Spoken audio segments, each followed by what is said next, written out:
Hello friends, నా పేరు లక్ష్మణ్ కుమార్ నాగులూరి. ఈరోజు మన రేడియో మూవీస్ సిరీస్లో మైండ్స్కేప్ అనే ఒక డిటెక్టివ్ సస్పెన్స్ థ్రిల్లర్ మూవీని చూద్దాం. ఈ సినిమాలో జాన్ అనే మన హీరో ఒక మెమొరీ డిటెక్టివ్ ఏజెన్సీలో వర్క్ చేస్తుంటాడు. వీళ్ళు మనుషుల మెమొరీస్లోకి వెళ్ళి అక్కడ ఏం జరిగిందో తెలుసుకొని పోలీసులకి వాళ్ళ ఇంట్రాగేషన్స్లో హెల్ప్ చేస్తుంటారు. ఈ మెమొరీ డిటెక్టివ్ ఏజెన్సీకి పోలీసెస్ కేస్ సాల్వింగ్లో బాగా హెల్ప్ అవుతుంది అని కొద్ది టైంలోనే మంచి పేరు వస్తుంది. అయితే మన హీరో జాన్ వాళ్ళ వైఫ్ సూసైడ్ చేసుకొని చనిపోతుంది. తను చనిపోయినప్పుడు బాత్రూంలో రిస్ట్ కట్ చేసుకొని బాత్ టబ్లో పడి ఉండటం, తను బయట నుంచి వచ్చేసరికి బాత్రూమ్ ట్యాప్ వాటర్ ఇల్లంతా ఫ్లో అవ్వడం, తిను వెళ్ళేసరికి బాత్రూంలో వైఫ్ చనిపోయి ఉండడం, ఇలాంటి మెమొరీస్ అన్నీ తన బ్రెయిన్లో ఫిక్స్ అయిపోయి ఉంటాయి. తన వైఫ్ సూసైడ్తో చాలా డిప్రెషన్లోకి వెళ్తాడు జాన్. ఒక కేస్ విషయమై వేరే వాళ్ళ మెమొరీలోకి వెళ్ళిన జాన్కి అక్కడ ఆ కేసులో కూడా ట్యాప్ వాటర్ ఫ్లో అవ్వడం చూసి తన మెమొరీలో ఆల్రెడీ తన వైఫ్ తాలూకు సూసైడ్ సీన్స్ అన్నీ ఫిక్స్ అయి ఉండటంతో ఆ మెమొరీస్ అన్నీ ఇంట్రూడ్ అవ్వి చిన్న మైల్డ్ హార్ట్ అటాక్ వస్తుంది. దాని నుంచి రికవర్ అయిన తర్వాత తన బాస్ సెబాస్టియన్ని కలుస్తాడు జాన్. తను ప్రస్తుతం ఫైనాన్షియల్గా చాలా వీక్గా ఉన్నా అని, టీవీలో ఒక కేసు విషయమై ఒక పెద్ద కంపెనీ మన ఏజెన్సీకి వస్తున్నారని తెలిసిందని, అది నాకు ఇవ్వండి, నేను సాల్వ్ చేస్తా అంటాడు. అది పీటర్ లంగ్రన్ చూస్తున్నాడని, నువ్వు హార్ట్ అటాక్తో లీవ్లో ఉన్నప్పుడు లంగ్రన్ బాగా ఈ కేస్ సాల్వింగ్లో ఎదిగాడని, కావాలంటే నీకు వేరే కేసు ఇస్తా అంటాడు ఆ ఓనర్. ఆ ఇష్టంతోనే ఓకే అంటాడు జాన్. తిన పేరు అన్నా అని, తిను చాలా రోజుల నుంచి ఫుడ్ తినట్లేదని, తను ఎందుకు తినట్లేదో తెలుసుకొని తను ఫుడ్ తినేలా చేస్తే చాలు అంటాడు సెబాస్టియన్ ఒక అమ్మాయి ఫోటో ఇచ్చి. చాలా జాగ్రత్త జాన్, ఆ అమ్మాయి నాకు చిన్నప్పటి నుంచి తెలుసు, చాలా స్మార్ట్ గర్ల్, ఇప్పుడు టీనేజర్, ఇంకా స్మార్ట్ ఉంటుంది అంటాడు సెబాస్టియన్ జాన్తో. అవన్నీ నేను చూసుకుంటా అని బయలుదేరతాడు జాన్. యానా వాళ్ళ ఇంటికి వెళ్ళిన జాన్ అక్కడ వాళ్ళ మదర్ మిషేల్ అండ్ వాళ్ళ స్టెప్ ఫాదర్ రాబర్ట్ని కలుస్తాడు. యానా వాళ్ళ ఫాదర్ ఏమయ్యారు అని అడుగుతాడు జాన్ మిషేల్ని. ఆయన చనిపోయారు అంటది మిషేల్. యానా రాబర్ట్ బాగానే ఉంటారా అని అడుగుతాడు జాన్. రాబర్ట్ యానాని బాగానే చూసుకుంటారు, కానీ యానాకి మాత్రం రాబర్ట్ అంటే అసలు ఇష్టం ఉండదు అంటది మిషేల్. ఇలా మాట్లాడుకుంటూ యానా రూమ్కి వెళ్ళి యానాని జాన్కి పరిచయం చేసి అక్కడి నుంచి వెళ్ళిపోతుంది మిషేల్. యానాకి కొన్ని ఫొటోస్ చూపించి వీటిని చూస్తే నీకేమనిపిస్తుందో చెప్పు అంటాడు జాన్. దాని తర్వాత ఒక చిన్న కథ చెప్పి దాని మీద కొన్ని క్వశ్చన్స్ అడుగుతాడు. దానికి యానా ఇచ్చిన ఆన్సర్స్కి షాక్ అవుతాడు జాన్. నెక్స్ట్ సెషన్లో కలుద్దాం అని అక్కడి నుంచి వెళ్ళిపోతాడు జాన్. వెళ్ళిపోతున్నప్పుడు జుడిత్ అనే ఒక యానా కేర్ టేకర్ని కలుస్తాడు జాన్. తర్వాత సెబాస్టియన్ని కలిసిన జాన్ యానా నేను అనుకున్నంత తెలివి తక్కువదేమీ కాదు, చాలా స్మార్ట్ అని చెప్తాడు. నెక్స్ట్ సెషన్లో తన మెమొరీ యాక్సెస్కి కావాల్సిన ఎక్విప్మెంట్తో వస్తాడు జాన్. ఇద్దరూ కలిసి యానా మెమొరీలోకి వెళ్తారు. అక్కడ ఒక చిన్న పిల్ల బొమ్మతో ఆడుకుంటుంది యాన్. తనని ఒక రెసిడెన్షియల్ స్కూల్కి వేసేద్దామని తన స్టెప్ ఫాదర్ రాబర్ట్తో వాళ్ళ అమ్మ మిషేల్ గొడవ పడుతుంటుంది. ఇదంతా చిన్న పిల్లైన యానా ఒక పక్కన దాక్కుని చూస్తుంటుంది. అలా దాక్కుని చూడటం తప్పు అని తెలుసుకునేంత వరకు నీకు పనిష్మెంట్ అని తనని ఒక కబోర్డ్లో పెట్టేస్తాడు స్టెప్ ఫాదర్ రాబర్ట్. ఇక్కడతో ఆ మెమొరీ నుంచి బయటికి వచ్చేస్తారు జాన్ అండ్ యానా. బయటికి వచ్చాక యానా జాన్ని నీకు పెళ్ళి అయిందా అని అడుగుతుంది. అయ్యింది, తంది కూడా నీ పేరే అంటాడు జాన్. తన ఫోటో చూపించమంటుంది యానా. చూపిస్తా, కానీ అంతకన్నా ముందు నువ్వు ఏదైనా తినాలి, అప్పుడే చూపిస్తా అంటాడు. దాంతో ఒక శాండ్విచ్ తింటుంది యానా. జాన్ తన వైఫ్ యానా ఫోటో చూపిస్తాడు.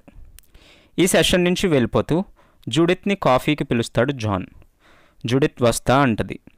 వీళ్ళిద్దరూ మాట్లాడుకోవడం యానా తన రూమ్ విండో నుంచి చూస్తుంటుంది. యానా జాన్కి అట్రాక్ట్ అవుతుందేమో అన్న ఫీల్ వస్తుంది మనకి సీన్లో. సడన్గా జుడిత్ని యానా పైనుంచి తోసేసింది అనే న్యూస్ రావడంతో జాన్ అక్కడికి వెళ్తాడు. యానాని అడుగుతాడు, కానీ యానా నేను చేయలేదు జాన్, నన్ను నమ్ము, మా స్టెప్ డాడ్ రాబర్ట్కి జూడిత్కి ఎఫ్ఐఆర్ ఉంది, బహుశా వాళ్ళ మధ్యలో గొడవ వచ్చి రాబర్టే తోసేసి ఉంటాడు, కేవలం మా మమ్మీ ఆస్తి కోసమే రాబర్ట్ ఇదంతా చేస్తున్నాడు జాన్ అని చెప్తుంది. నిజం అని నమ్మి జూడిత్ ఉన్న హాస్పిటల్కి వెళ్ళి తనని పలకరిస్తాడు జాన్. నెక్స్ట్ సీన్లో యానా వాళ్ళ మదర్ని కలుస్తాడు జాన్. యానా ఫుడ్ తింటున్నందుకు థ్యాంక్స్ చెప్తుంది వాళ్ళ మదర్. కానీ జాన్ యానా గురించి నాకు కంప్లీట్ కేస్ ఫైల్ కావాలని, అప్పుడు తన కేస్ని పూర్తిగా సాల్వ్ చేస్తాను అంటాడు. సరే, సెబాస్టియన్ దగ్గర ఆల్రెడీ ఉందని తీసుకో అంటుంది మిషెల్. సెబాస్టియన్కి కాల్ చేసి తన కేస్ ఫైల్ ముందే తనకి ఇస్తే బావున్ను, ఈ పాటికి తనని అర్థం చేసుకొని ఈ కేసు సాల్వ్ చేసేవాడిని అంటాడు. జాన్, నువ్వు ఈ కేసుని మరీ పర్సనల్గా తీసుకుంటున్నావు అంటాడు సెబాస్టియన్. లేదు, నేను యాన్కి హెల్ప్ చేస్తాను అంటాడు జాన్. మరలా యానాతో మెమొరీలోకి వెళ్తాడు జాన్. అక్కడ తన ఫ్రెండ్స్ తనని ర్యాగ్ చేయడం, అయినా సరే వాళ్ళని యానా కాపాడడం, తన టీచర్ ఒక అతను తనని సెక్షువల్గా అడ్వాంటేజ్ తీసుకొని తనని అబ్యూస్ చేయడం చూస్తారు. ఇంకొకసారి మెమోరీస్కి వెళ్ళినప్పుడు చిన్నగా ఉన్న యానా దగ్గరికి సెబాస్టియన్ వస్తాడు. సో వీళ్ళందరూ చిన్నగా ఉన్న యానాని సెక్షువల్గా అబ్యూస్ చేశారు అని అనుకొని వెళ్ళి జైల్లో ఉన్న టీచర్ని కలుస్తాడు జాన్. కేవలం యానా వల్లే తన జీవితం ఇలా అయ్యింది అంటాడు ఆ టీచర్. ఆ చిన్నప్పటి ఫ్రెండ్ని కూడా కలుస్తాడు జాన్. యానా ఒక సైకోపాత్లా బిహేవ్ చేసేది అని అంటుంది ఆ ఫ్రెండ్. పూర్తిగా యానాని నమ్మిన జాన్ సెబాస్టియన్తో కూడా గొడవ పెట్టుకుంటాడు, తను చిన్నపిల్లగా ఉన్నప్పుడు ఎందుకు సెక్షువల్గా అబ్యూస్ చేశాడని. ఒకరోజు సెషన్లో మెమొరీలో క్లాక్ ఆగిపోవడం అబ్జర్వ్ చేస్తాడు జాన్. పైగా ట్యాప్ వాటర్ లీక్ అవుతున్నట్టు కనిపించడంతో తన వైఫ్ మెమొరీస్ గుర్తు వచ్చి అలానే ఉండిపోతాడు. సడన్గా కళ్ళు తెరుస్తాడు జాన్. ఇంతలో యానా వేరే చోట కూర్చొని ఉంటుంది. అలా ఎలా తనని మెమొరీ మధ్యలో వదిలేశావు అని అడుగుతాడు జాన్. నేను కళ్ళు తెరిచానని, కళ్ళు తెరిచేసరికి తను ఇంకా మెమొరీస్లో ఉండటంతో ఏం చేయాలో అర్థం కాలేదని అంటుంది యానా. అందుకే తన పక్కకు వెళ్ళి కూర్చున్నాను అంటుంది. ఒకరోజు యానా జాన్కి తన పెయింటింగ్ డ్రా చేసి ఇస్తుంది. సడన్గా ఆ పెయింటింగ్ని చూసిన జాన్ యానా చూపించిన తన స్కూల్ ఫొటోస్కి తను డ్రా చేసి ఇచ్చిన పెయింటింగ్ మీద ఒకే మార్క్స్ అండ్ హ్యాండ్ రైటింగ్ ఉండడంతో యానా తనని మెమొరీస్లో మిస్లీడ్ చేసింది అని గుర్తుపడతాడు. సడన్గా అప్పుడే యానా నుంచి ఒక ఫోన్ కాల్ వస్తుంది, త్వరగా ఇంటికి రమ్మని. వెళ్తే ఇంట్లో బ్లడ్ మార్క్స్ ఉంటాయి. సర్వీలియన్స్ రూమ్కి వెళ్తే ఇంట్లో యానా కాకుండా ఎవరో ఉన్నట్టు కనిపిస్తుంది జాన్కి. రూమ్ డోర్స్ లాక్ అయిపోయి ఉంటాయి. కానీ యానావి జాన్ జాన్ అని పెద్ద పెద్ద అరుపులు వినిపిస్తుంటాయి. డోర్స్ ఎవరో ఓపెన్ చేస్తారు. బయటకు వెళ్తాడు జాన్. ఎవ్వరూ ఉండరు. పోలీస్కి కాల్ చేస్తాడు జాన్. ఆల్రెడీ ఈ నెంబర్ నుంచి చాలా కాల్స్ వచ్చాయి సార్, మేము వస్తున్నాం అంటారు పోలీస్. ఆ బ్లడ్ స్టెప్స్ని ఫాలో అవుతూ వెళ్తాడు జాన్. ఇంతలో యానా అక్కడి నుంచి పరిగెట్టడం చూసి తనని ఫాలో అవుతూ వెళ్తుంటాడు జాన్. యానా మాయమైపోతుంది. కానీ దూరంగా ఎవరో కనిపిస్తారు. సడన్గా యానా ప్రత్యక్షమై ఐఎమ్ సారీ జాన్ అని తన చేతికున్న బ్లడ్ మార్క్స్ని జాన్కి అంటిస్తుంది. పోలీస్ వచ్చి జాన్ని చుట్టుముడతారు. వెంటనే సీన్ ఒక పోలీస్ ఇంటరాగేషన్ రూమ్కి వెళ్తుంది. అక్కడ యానా వాళ్ళ మదర్ని, స్టెప్ డాడ్ని మర్డర్ చేయబోయావు అని నీ మీద పూర్తిగా ఎవిడెన్సెస్ ఉన్నాయని పోలీస్ జాన్తో అంటాడు. అవేమీ తను చేయలేదని, యానా కేసుని సాల్వ్ చేద్దామని తను యానా మెమొరీస్లోకి వెళ్ళా అని, యానా ఫుల్గా మెమొరీస్ని మిస్లీడ్ చేసి తనను వాడుకుందని చెప్తాడు. కానీ పోలీస్ నమ్మడు, అక్కడి నుంచి వెళ్ళిపోతాడు. పోలీస్ అక్కడి నుంచి వెళ్తుంటే మనకు ఓ మనిషి కనిపిస్తాడు. ఆ పోలీస్కి కనిపించడు.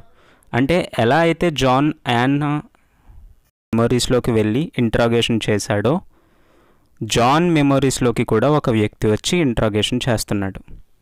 ఇది ఇక్కడ ట్విస్ట్. యానా అల్లిన ప్లాన్లో బుక్ అయిన జాన్ని పీటర్ లంగ్డ్రన్ అనే మనం స్టార్టింగ్ సీన్స్లో చెప్పుకున్న అతను మెమొరీస్లోకి వచ్చి ఇన్వెస్టిగేట్ చేస్తున్నాడు. యానా ప్లాన్లో జాన్ ఇన్నోసెంట్ అని తెలిసి సెబాస్టియన్ లంగ్డ్రన్ని జాన్ మెమొరీస్ని ఇన్వెస్టిగేట్ చేయమని పంపుతాడు. జాన్ ఇన్నోసెంట్ అని తెలిసి కోర్టు కూడా వదిలేస్తుంది. ఇది ఫ్రెండ్స్, ఒక డిటెక్టివ్ని ఆట ఆడేసుకున్న ఒక అమ్మాయి కథ. ఈ వీడియో మీద మీ ఒపీనియన్ని కింద కామెంట్ బాక్స్లో ఎక్స్ప్రెస్ చేయండి. ఇలాంటి మరిన్ని వీడియోస్ కోసం మా ఛానల్ని సబ్స్క్రైబ్ చేయండి. జై హింద్.